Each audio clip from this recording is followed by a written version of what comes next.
Hello, fourth graders. We are going to continue with Where the Mountain Meets the Moon with chapter 40 today.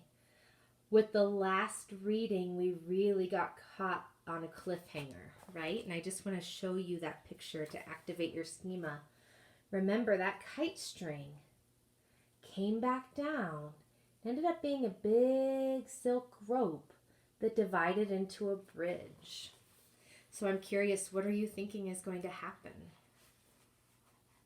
Let's find out. Chapter 40. Ma stood by the window as the stars began to poke holes in the deep blue velvet sky. The days without Minley had passed slowly, and the evenings even slower. Ma wondered how the silver goldfish could remain calm in the bowl, while she herself felt she could barely breathe. As the night air touched her face, Ma thought of Minley, bit her lip, and sighed. Her eyes closed as she willed her tears to stop forming. When she opened her eyes, Ba was standing next to her. "I know," he said to her, and he placed his hand over hers. "It's hard to wait," Ma said. "Yes," Ba said. "We are like the dragon waiting for a sign of his pearl." "The dragon waiting?" Ma asked. "Oh, nothing," Ba said. "It's just a story." The wind blew gently, like the calming touch of a healer. "I wouldn't mind hearing it," Ma said. "It might make the time pass faster." Ba looked at her, surprised, and then nodded with a small smile. Now I'm going to pause right there because I'm thinking, like it says, Ba was surprised, and I have to agree. I think that's for Ma that used to not like stories at all, to say that. And then I'm making a connection to, I think, one of the last couple chapters we read. I was surprised that Ma laughed, right? Minley always talked about Ma sighing. And so Ma's laughing now. And then Ma wants to hear a story, which were two things that I don't think would really match her character. So here we go with the story of the dragon's pearl. Once a dragon found a large white stone, round and softened by the ocean and wind. As he admired it, it began to shine in his hands. "How pretty," he thought. "I will make this into a pearl." So day after day, month after month, for many years, the dragon went without eating and sleeping as he made the pearl. He carved the stone with his claws and smoothed it with his scales. He carried it into the clouds, rolled it in fresh raindrops, and bathed it in the celestial river. He polished it with the pale chrysanthemum petals. Finally, it was done, perfectly round with luminously smooth. It was flawless and beautiful. As the dragon looked at it, a tear of exhaustion and joy fell from his eye and landed on the pearl. As the teardrops soaked into the pearl, it began to shine with a dazzling radiance. The dragon smiled with delight. Exhausted, he fell asleep in the light of the pearl. But the pearl continued to glow. The light was so lovely that it caught the attention of the Queen Mother of the Heavens. When she found out that the brightness came from the dragon's wondrous pearl, she sent two of her servants to steal it. The servants were able to accomplish this quite easily, as the dragon, weary from his many years of work, slept quite long and soundly. When Queen Mother received the pearl, even she was astonished by its loveliness. No pearl, no jewel, no treasure in the heavens or on earth could compare. She quickly had a vault made in the deepest part of her kingdom that one could only get to by going through 9 locked doors. She put the pearl in the chamber and tied the 9 keys to the doors on her belt. When the dragon woke up and found his pearl missing, he began a frantic search. He hunted the oceans and mountains, the rivers and valleys. He flew through the river examining each star, but none gave the pure, clear light of his pearl. Eventually, the dragon was forced to give up his search. He had no idea where to look or where the pearl could be. But he did not give up hope that he would find it. Instead, he waited for a sign of it. And he did not wait in vain. On her birthday, the Queen Mother had a grand celebration. Inviting all of the mortals of heavens, she held a banquet of peaches, an endless assortment of rich and delicious dishes made from the peaches of immorality. Fragrant and potent peach wine was served with each dish, and every time her glass was low, the Queen Mother called for more. So when the guest heralded her with compliments, flattery, and fine gifts, the Queen Mother recklessly decided to show off her stolen treasure. "My dear friends," she said, "your gifts and words are fine indeed, but I have something that far outshines them." And she took out her 9 keys, unlocked the 9 doors, and brought out the dragon's pearl. A hush went over the party as the pearl glowed with the light of such radiance that it flooded out the palace and into all the heavens. As the light broke into the sky, the dragon, ever faithfully alert, jerked up his head. "My pearl!" he said, and flew as fast as he could toward the light. When the dragon reached the Queen Mother's palace, he burst upon a crowd of admiring immortals, fawning over the pearl in the hand of Queen Mother, pompous with pride. "That is my pearl!" he cried. "Give it back!" The Queen Mother was infuriated. "This is my pearl," she declared. "How dare you?" "It is mine," the dragon said, and looking at the flush of her cheeks and invading eyes, demanded, "You stole it, didn't you?" "I don't need to steal anything," the Queen Mother blustered. "I am the Queen Mother of all of the heavens. All treasures made by earth or heaven belong to me." "Heaven did not make that pearl," the dragon said, "nor the earth. I made it with years of work and effort. It is mine." The Queen Mother began to panic, and she fled out of the palace and into the garden, clutching the pearl. The dragon pursued her, determined not to lose the pearl again. The party guest followed, creating such a commotion of excitement and chaos that the heavenly grandfather, who tended to avoid his daughter's flamboyant parties, decided to leave his study to investigate the disturbance. The Queen Mother, flustered and agitated, ran through the garden, leading a great chase. As she reached the garden wall and could not run any farther, she was horrified to see not only the dragon and her party guest, but also her father coming after her.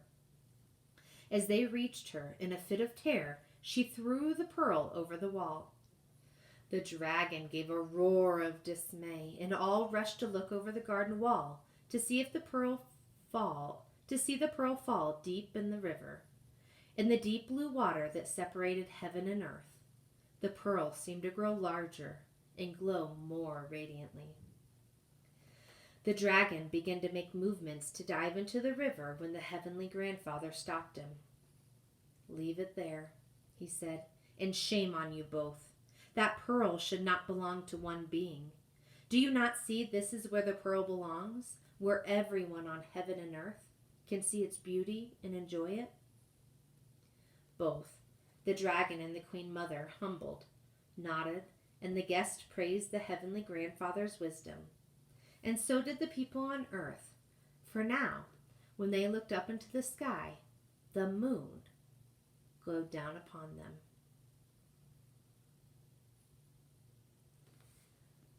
I'm just stopping because my mind is thinking so many things. Like, I love these tales, as I said before, but that's so cool, the story of how the moon might be where it is. All right, back to our novel, not the story of the pearl. There was a peaceful silence after Ba finished the story. Finally, Ma gave a small sigh and a smile. "If Minli were here, she would ask you if that story were true." "And I would have to tell her. Probably not," Ba said. "When I was a very young boy, I remember seeing a glimpse of a rare dragon pearl. It was being carried to the emperor himself, guarded by hundreds of men, and there was still a moon in the sky." There is more than one pearl. There is more than one pearl in the ocean, the fish said. So of course there is more than one dragon pearl, though the dragon pearl that makes the moon is by far the largest. Ba glanced carefully at the fish and then at Ma, but both seemed ignorant of the other, and neither looked at him. I remember hearing about that, Ma said. That pearl was supposed to be worth the emperor's entire fortune. A single pearl. I suppose it could have belonged to a dragon. She spoke without desire or envy she used to feel when speaking of the wealth of others. The moonlight seemed to transform her, lifting the years of bitterness and hardship and leaving her with a sad serenity. It affected Ba unexpectedly, in a way he had not felt in years. He filled with great tenderness. But Ma continued to stare dreamily out of the window, as unaware of his thoughts as she was of the fish's words.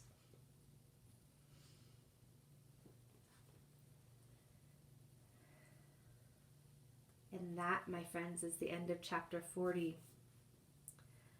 I don't know about you, but I'm starting to have like a little bit of aha. Like Ma changing a bit. What do you think?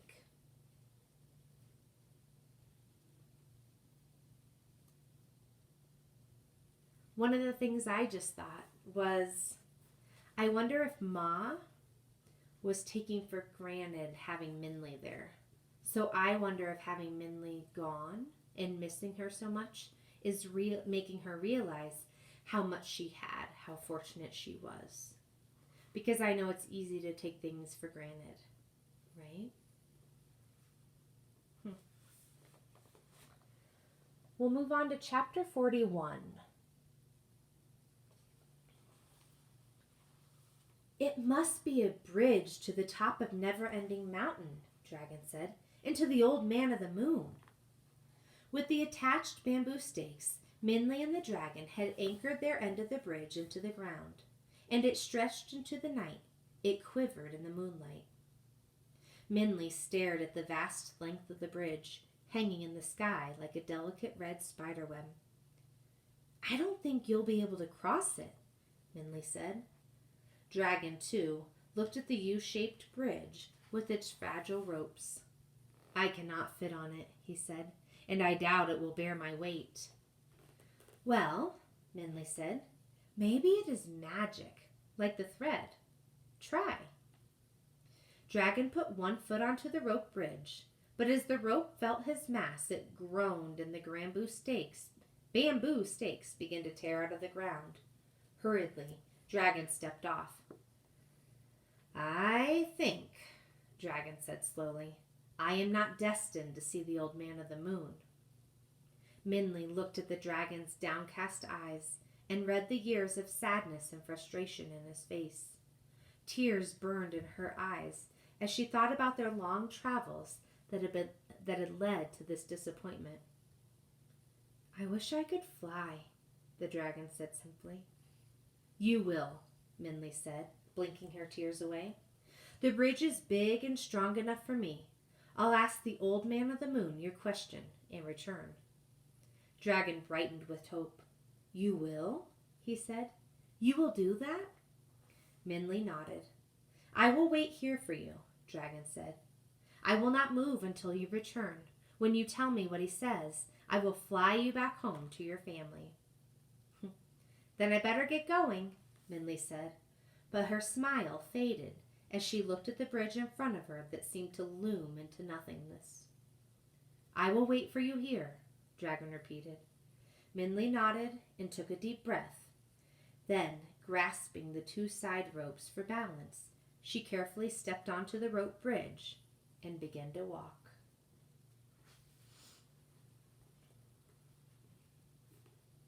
And that was the end of that chapter. I wonder what you think about this idea of being destined to do something. So if you're destined to do something, you're being called to do something, right? It's something that people very much believe that you are the one meant to do it. And I'm curious what you think about that.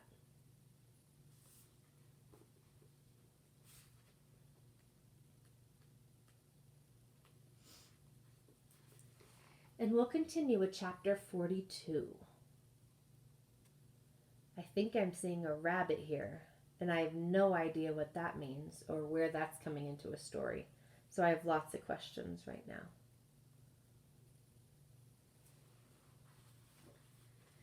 The sky around Minley was quiet as she walked on the red rope bridge. The only sounds she heard were those of her own breathing and the pounding of her heart in her chest. After the dragon and land had faded from view, Minley saw nothing except for the night around her. With such a limitless landscape, she could not tell how far she had walked or how much of the bridge she had left. It seemed never ending. She began to wonder if she had walked for hours or days. But slowly, so slowly, Minley almost didn't notice. The darkness of the night lessened. With each step she took, the world around her became brighter. And with this light, Minley saw that the sky below her had somehow become a vast lake of pure water, and the night clouds were made of floating lilies. And stretched before her in the distance, like a faraway coast, she saw a high wall that seemed to glow. The wall was smooth and creamy white as if made out of pearl. It too seemed to be endless. Minley could not see where it began or ended. However, as Minley got closer, she saw a round opening in the wall just before her, and in that circular passageway, a white rabbit stood like a jade statue.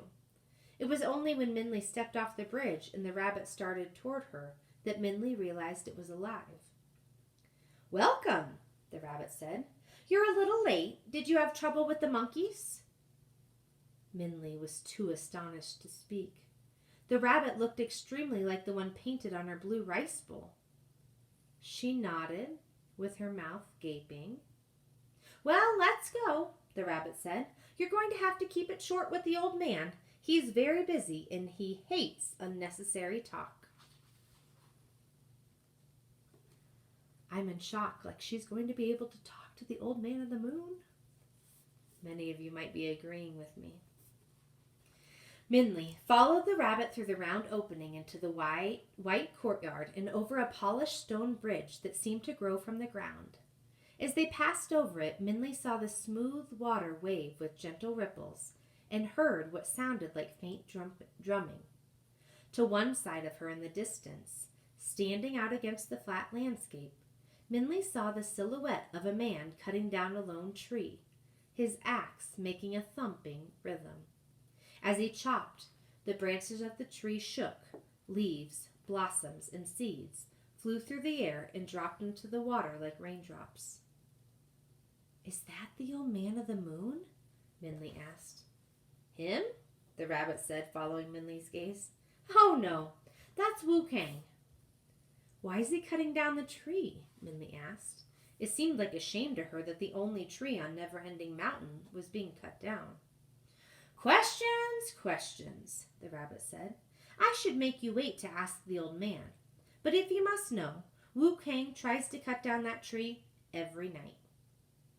"Every night?" Minley couldn't help asking. "Yes," the rabbit said. And now we go into the story of Wu Kang. Most thought Wu Kang was very lucky.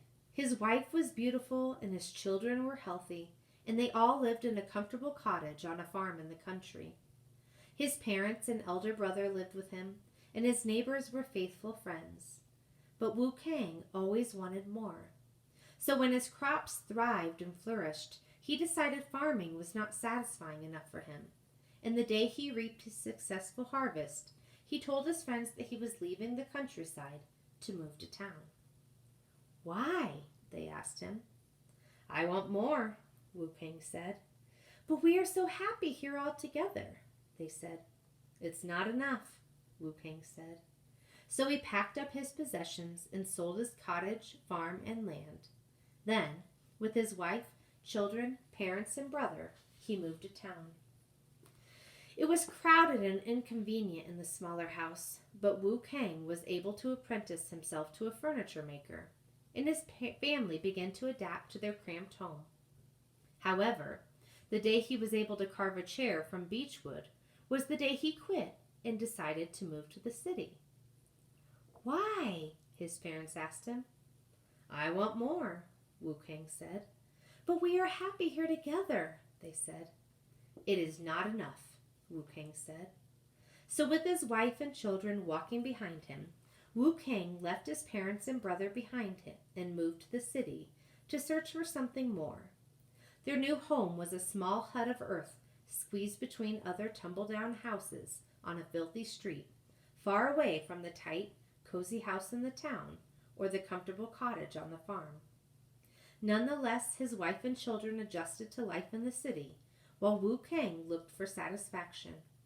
But still, nothing was enough for him. After mastering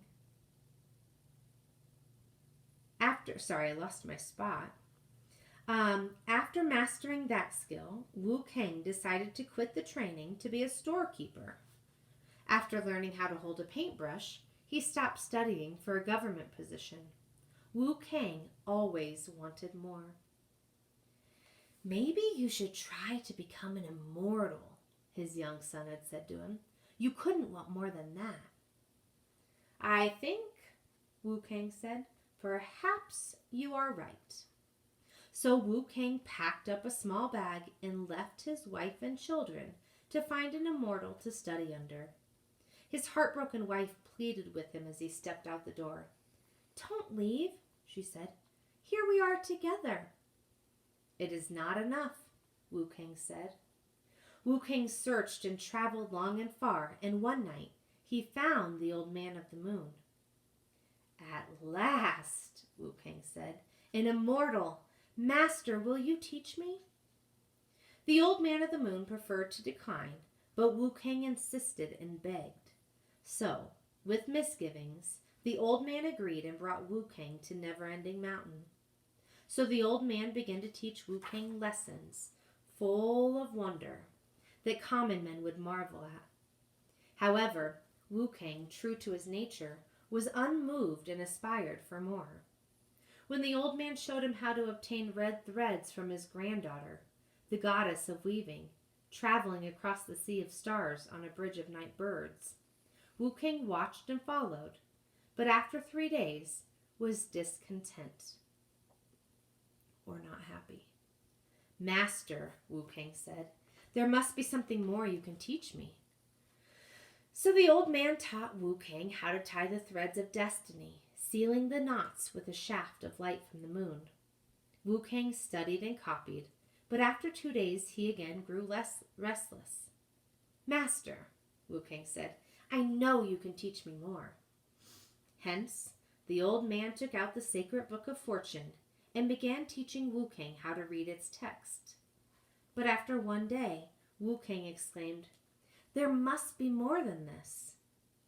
With that, the old man clapped the book shut. Yes, the old man agreed, there is. And without a word, the old man led Wu Kang to a barren area of Never-Ending Mountain.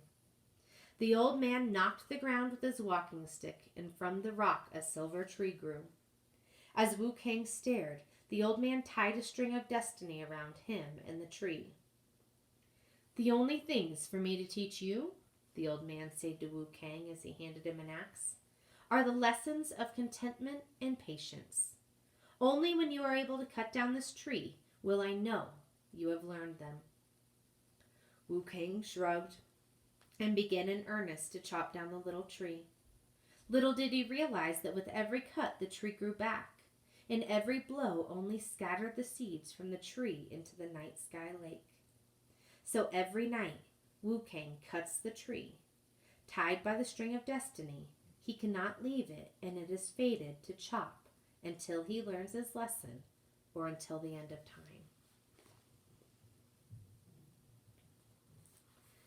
I can't help but to stop and think. We were talking a lot about theme or moral or message, and I can't help but think about there's such a strong moral in each of these little stories within the novel.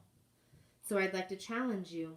What could be a possible theme or moral for that story, the story of Wu Kang?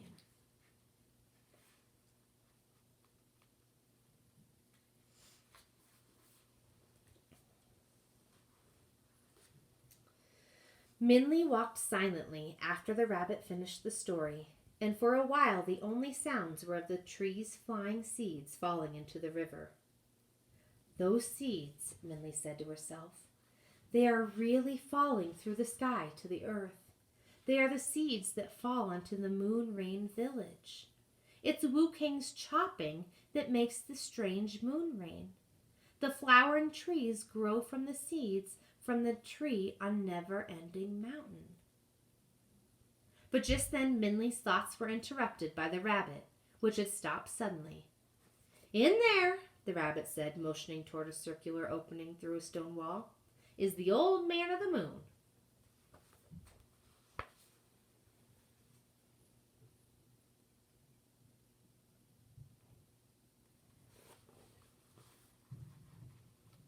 And that, my friends, is where I will leave you. Happy reading.